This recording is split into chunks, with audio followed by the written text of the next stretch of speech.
The paper wasn't romantic paper. No lace. No letterhead that tried to look soft. Just a clean page in a clear sleeve, the kind offices use when they want you to sign without smudging. At the top, bold and plain, dissolution request, Part B, signature required. My hand was already holding the pen. The cap sat on the table like a small Bluetooth.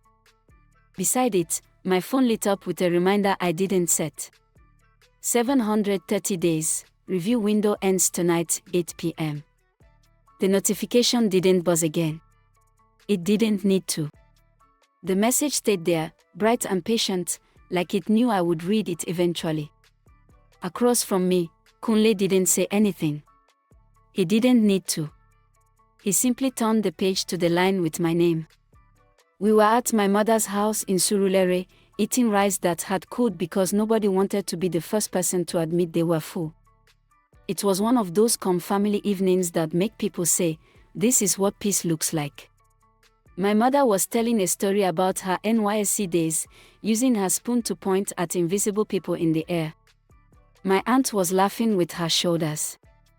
The ceiling fan made the same tired sound it had made for years. Kunle sat upright on the edge of the sofa, not stiff, just present. He always looked like someone who had read the agenda before coming. At one point my mother said, "So, you people are settled now. No more back and forth. Lagos is your home." He nodded slowly, the way men nod when they want to respect a woman without making promises too loudly. "We want stability," he said. "That's the whole point." That was the green flag everyone loved. He spoke in structure. He didn't charm. He didn't rush. He didn't argue. His calm felt like maturity, like safety. And I, because I liked how it sounded, leaned into it. When my cousin later whispered, "This one is husband material," I didn't correct her. Because the truth is, I was tired too. Tired of explaining my life to people who saw diaspora as either a brag or a failure. Tired of relationships that were all heat and no direction. Tired of the questions that pretended to be jokes. When are we doing your own? Are you not getting old? You are too selective. Your standards are Yankee standards. I wanted something calm enough that nobody could insult it. That night, in my mother's kitchen, Connor washed plates with his sleeves rolled up. He rinsed carefully, the way people do when they are being washed. My mother watched him and smiled like she had just been paid. Later she pulled me aside and said, very quietly, "This is the kind of man that will not disgrace you." The irony is that she meant disgrace the loud way. She didn't know about the other kind. The pressure didn't announce itself. It arrived in small sentences. A church sister calling to ask if we had fixed a date yet. An uncle saying, "Don't waste your good years." My mother's friends talking about settling down like it was a passport stamp. Even my life abroad added its own weight. People in Canada had asked me the opposite question, why I wanted to return to Nigeria at all. They spoke as if Lagos was a fever you recover from. So I became the kind of woman who always had a plan, because plans are the only thing that makes people stop interrogating you. When Kunle proposed, it wasn't with fireworks. It was a quiet dinner at a place on the island. He placed the ring box on the table like it was a document, opened it, and said, "I want to build something that lasts. If you do too, we should stop circling it." I said yes because it sounded like relief. The contract came up the way people bring up insurance, after the joy, when everyone is calm enough to talk about what could go wrong. We were in his apartment. The generator had just kicked in and lights were on. He brought out a file, thin and neat, and placed it between us. "It's not a prenup," he said. That sentence should have warned me. Instead, I leaned forward like a student. "It's a marriage framework. A clarity document." He said clarity the way some people say faith. "It protects both of us," he added. "No surprises. No pretending. I flipped through the first pages and saw the usual things: assets, property, joint purchases, how to handle relocation if work demanded it. It was boring in a comforting way. Then I reached a page titled Performance Terms, Year 1 and Year 2. I laughed because I thought it was a joke. Performance, I said. He smiled slightly. Not like that. It's maintenance. He explained it calmly. A minimum number of shared meals weekly. Attendance at family events unless sick. No disappearing acts. No silent treatment beyond 24 hours. Therapy if unresolved conflict extends past 30 days. It sounded like a modern man trying to be responsible. The first crack came when he said, casually, "There's also a review window." Review? I asked. 2 years, he said, as if he was discussing tenancy. If we are building well, we renew. If we are not, we exit quietly. No drama. He said quietly like it was a gift. I should have asked more questions then. But I didn't. I nodded. I nodded because I liked the idea of safety. I nodded because I was already rehearsing how good this would look to everyone. And because I nodded, the contract became real. The twist didn't come in an argument.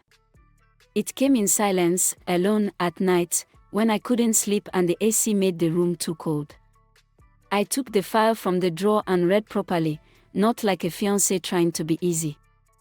That was when I found the part that wasn't maintenance. It wasn't a suggestion. It was a switch. There were clauses about affection that were written like obligations, not hopes.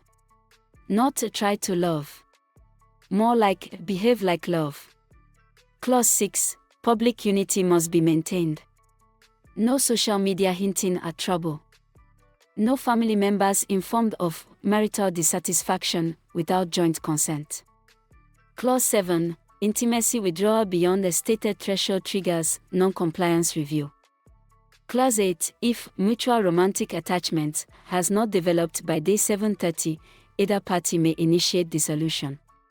The other party must sign Part B within 72 hours. Refusal triggers the involvement of a third-party authority selected in advance. A third-party authority. I turned the page and saw the name already written. Not a court. Not a lawyer. A pastor. It wasn't about love failing. It was about love being audited. And then the final thing that made my throat tighten.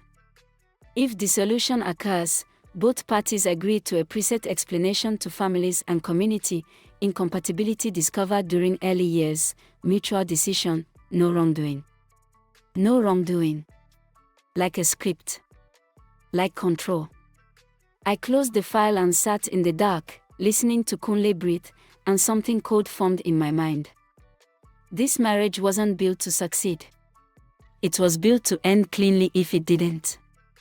That is a different kind of intention, but I still went ahead to sign it and get married. The escalation didn't look like fights. It looked like reminders. He never shouted. He never insulted. He just enforced. Once, when I came home late from work without updating him, he didn't ask where I was. He opened the file on the dining table. He slid it toward me like a waiter presenting a menu. His finger rested beside clause 6, not pressing, not accusing. Just there. We agreed, he said. That was all. I felt something rise in me, anger, yes, but also shame. Because he was right about one thing, I had agreed. And that's what made it dangerous. You can argue with a person. It's harder to argue with your own signature. The moment I realized it was no longer mutual wasn't in the house. It was at church. Pastor Charles called us after service. Not publicly. Just a small request with a smile. Inside his office, air freshener and old books, he asked if we were keeping the structure. I froze. Because I hadn't told him anything. Kunle answered smoothly. We are doing our best, Sir. We just wanted accountability. Accountability. That word was wearing a suit. Pastor Charles looked at me kindly. My daughter, your marriage is not a feeling. It is a stewardship. It wasn't a threat. It was an instruction. I realized then that the contract had done what it was designed to do. It had moved our marriage out of our hands. And for the first time, I felt like I was being managed by people who would never sleep in my bed but still had a vote. The contract existed because I gave it room. Before Kunle, I had borrowed money I couldn't comfortably repay. Not from a bank. From a friend for a business idea that didn't fail quickly, it just bled slowly. When the repayment date came, I did what many people do when they are ashamed. I delayed, I dodged, I smiled too much, I promised too soon. I hated that time and vowed to be better. By the time Kunle entered my life, I had become the kind of person who values stability not as virtue, but as survival. So when he asked for clarity, I liked it. Not because I was pure, but because I wanted my life to stop wobbling. So when the contract tightened, I couldn't even pretend I was a victim of surprise. I had helped build the cage. I just didn't like the lock. Months later, Kunle sat across from me with the same calm face my mother had trusted. The 2 years are done, he said. We tried. Tried. He didn't say whether love grew or didn't. He didn't say whether he felt anything. He said we tried the way someone says a contract has expired. What happens if I don't sign? I asked. He didn't threaten. He didn't lean forward. He simply turned the file slightly so I could see the line I already knew. Pastor Charles becomes the witness, he said. And then it becomes public. Public.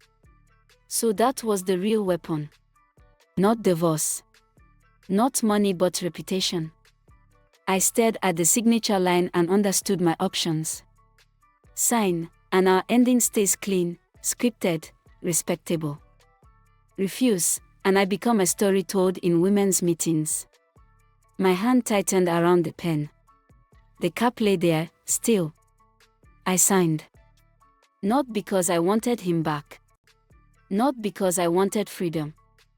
But because I refused to let a contract decide the shape of my shame. When I finished, Kunle didn't smile. He didn't look relieved. He simply took the paper, placed it back into the sleeve, and sealed it into the same thin brown envelope. Then he reached into his pocket and placed my ring on the table. Not tossing. Not dramatic. Just setting it down like an item returned to a store. He stood, adjusted his cuffs, and said, "Thank you for keeping it dignified." Dignified.